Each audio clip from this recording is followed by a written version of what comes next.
할렐루야. 오늘도 말씀을 깨닫는 지혜와 응답받는 기도의 은총이 우리에게 넘치게 될 줄로 믿습니다. 오늘 우리가 본 이 사무엘상 17장의 본문은요, 성경에서 가장 유명하고 특별히 어린 교회학교에서도 가장 많이 설교가 되는 본문이기도 합니다. 이 사무엘상 17장은 하나님 나라의 하나님의 통치의 정점을 보여주는 장면입니다. 하나님이 만드신 나라 이스라엘, 그리고 그 이스라엘을 다스리시는 하나님의 통치하심, 이 모든 만물의 주인이신 하나님을 섬기는 이 사람과 인간의 모습으로 왕이 된 자의 차이를 명확하게 우리에게 보여주는 성경의 말씀입니다. 1절부터 보시면요, 이 블레셋과 이제 전쟁을 하는데 사울과 이스라엘 사람들이 모여서 엘라 골짜기에 진치고, 블레셋 사람들은 이쪽 산에, 이스라엘은 저쪽 산에, 그리고 그 사이에는 골짜기가 있었다. 골짜기를 두고 산과 산에 지금 이스라엘과 블레셋이라는 두 나라가 서로 군대를 대치하고 있는 상황이죠.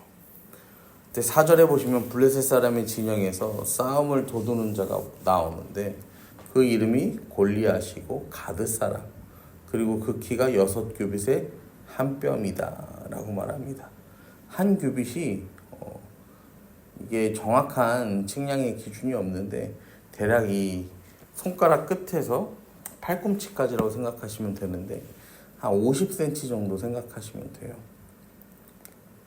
그러니까 이 골리앗이라는 사람의 키가 어떻다는 거예요? 무려 3m가 넘어간다는 거죠. 거기다 5절을 보면 골리앗은 머리에는 놋 투구를 쓰고 몸에는 비늘 갑옷을 입었는데 갑옷의 무게가 놋으로 5,000세겔이다. 이 5,000세겔은 60kg를 말하는 거예요. 그러니까 60kg짜리 갑옷을 입고도 움직일 수 있을 정도로 힘도 세고 아무튼 간에 이 덩치가 장난이 아니었던 이 골리앗이 있습니다. 그리고 6절과 7절에는 다리에는 놋 각반을 쳤고 이 어깨 사이에는 놋 단창을 메고, 7절에는 창자로는 배틀채 같고 창날은 철 600세겔이며 방패든 자가 앞서 행하였다 라는 거예요. 여러분, 그런데요, 여러분, 우리가 여기서 하나 생각해 볼 점이 무엇이냐면요, 이 골리앗을 뭐라고 소개하냐는 거예요. 4절에 보시면 골리앗을 블레셋 사람들의 진영에서 싸움을 도두는 자가 왔다라고 성경은 말합니다. 이 골리앗이 뭐라는 거예요? 싸움을 도두는 자. 그러니까 이 골리앗은요, 장군이 아니에요. 이 용맹한 장군이 아니에요. 여러분 생각해 보세요. 키가 3m야. 여기까지는 괜찮아. 근데 60kg짜리 갑옷을 입고 길이가 이만한 창을 들고 이 제대로 된 전투가 가능하겠습니까? 말 그대로 이 골리앗이라는 사람은요, 보여주기용, 이 과시하기 위한 이 왕이 이 전쟁에서 보여주기 위한 그러한 존재였다라는 것이죠. 이 골리앗이요, 그런 사람이었어요. 그런데 이스라엘 백성들은 지금 골리앗의 키, 골리앗이 갖춘 무장, 이런 것들을 보면서 두려움에 빠져 있었다라는 것이죠. 여러분, 우리는요, 이 세상을 살아가면서 우리가 두려워하는 그 대상이 무엇인지, 어떤 존재인지 정확하게 알아야 합니다. 골리앗은요, 우리가 못 이길 존재, 불가능에 가까운 존재가 아니다라는 거예요. 세상이 지금 당장 우리를 잡아먹을 것처럼요, 막 달려들지만 여러분, 세상은 힘이 없어요. 싸움을 도둘 줄은 알지만 이 싸울 줄은 모르는 모습, 이게 바로 세상이 가진 이 허상의 모습입니다. 이 골리앗의 직업이요 싸움을 도두는 자이다 보니까 말을 굉장히 잘해요. 그래서 8절에 보면 이스라엘 군대를 향해 이렇게 외칩니다. 너희가 어찌하여 나와서 전열을 벌였느냐? 나는 블레셋 사람이 아니며 너희는 사울의 신복이 아니냐? 너희는 한 사람을 택하여 내게로 내려보내라. 야, 아무나 나와보라. 한 명 나와봐라. 나랑 한번 붙자. 지금 막 도발을 하는 거예요. 여러분, 사울의 신복. 이스라엘이요 그렇게 원하는 사람 왕을 세워서 그 사람 왕을 따르고 있어요. 그런데 이 블레셋과의 전쟁에서요 이 사람 왕의 신하 단 한 명도 그 앞에 나서지 못합니다. 그래서 9절과 10절에 보면요 블레셋이 막 말하는 거야. 싸워서 나를 죽이면 우리가 너희들의 종이 되겠다. 그리고 내가 이기면 너희가 우리의 종이 되어라.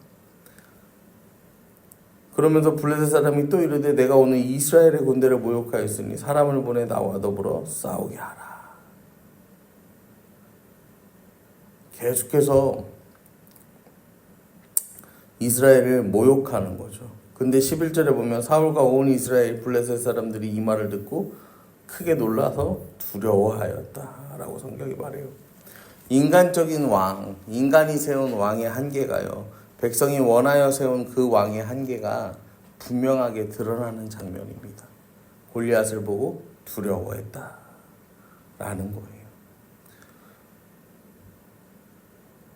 이 중간에 이야기가 이제 막 많이 빠지는데 이제 이거를 우리 예모가 정리를 잘해요. 그래서요. 예모가 이제 막 그래요. 다윗이 양을 치고 있었는데 원래는 이 성경에서 이제 아버지가 부르잖아. 근데 이제 다윗 예문 엄마가 형들한테 도시락을 갖다 주라고 해서 도시락을 가지고 갔다가 거기서 골리앗을 보고 이 다윗이 나무에 매단 돌멩이를 던져서 골리앗이 그거를 이마에 가운데에다 딱 맞아갖고 골리앗이 죽었어. 이제 그렇게 얘기하거든요. 근데 이 45절에 보시면요. 다윗이요. 그 골리앗 앞에서 이렇게 얘기해요. 블레셋 사람에게 이르되 너는 칼과 창과 단창으로 내게 나아오거니와 나는 만군의 여호와의 이름 곧 내가 모욕하는 이스라엘 군대의 하나님의 이름으로 내게 나아가노라. 다윗이요 분명하게 밝히는 게 뭐냐면요. 나는 힘을 의지하지 않는다라는 거예요. 나는 네가 모욕하는 이 하나님의 이름을 붙잡고 나아간다 라고 이야기하는 거예요.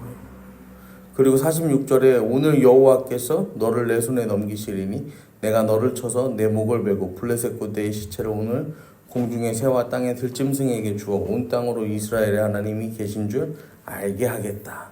네가 모욕하는 그 하나님께서 너를 넘기실 것이다. 너를 죽일 것이다. 그러면서요.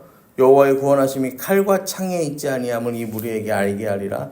전쟁은 여호와께 속한 것인지 그가 너희를 우리 손에 넘기시리라. 라고 다윗은 분명히 이야기합니다. 여러분 하나님이 세우신 왕과 사람이 세운 왕 분명하게 다릅니다.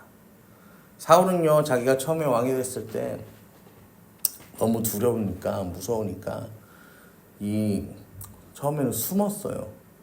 그리고 전면에 나서지도 못했어. 그런데요 다윗은요 지금 기름 부음을 받고요 뭐 하는 거예요? 이 골리앗 앞에서도요 당당하게 하나님의 이름을 붙잡고 나아가는 모습을 보여줍니다. 다윗은 분명하게 알았던 거예요. 하나님의 구원하심이 어디에 있는지 알았던 거예요. 전쟁은 왕에게 속한 게 아니라 전쟁은 군대가 이기는 게 아니라 전쟁은 여호와께 속한 것이고 여호와께서 승리케 하시는 것임을 다윗은 깨달았던 것입니다. 여러분 세상 논리대로 살면요 힘센 놈이 이겨요. 그런데요 하나님 나라의 원리로 살면요 하나님이 승리합니다. 여러분 오늘도 우리가 함께 기도하며 나아가실 때에요 여러분 하나님 편에 서셔서요 하나님의 손과 발이 되어서 오늘도 싸우며 나아가는 하루가 되기를 기도하세요. 여러분 그러면요 이 싸움의 크기, 이 문제의 크기는 전혀 상관이 없습니다.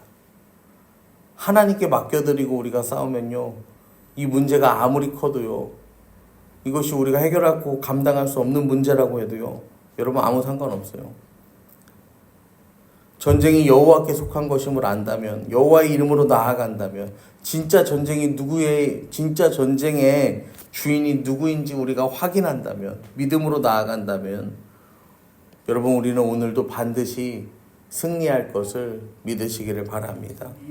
오늘도 이 시간 함께 기도하실 때 이 하나님의 놀라운 동행하심 그리고 임재를 경험하는 인생 되기를 간절히 축원합니다.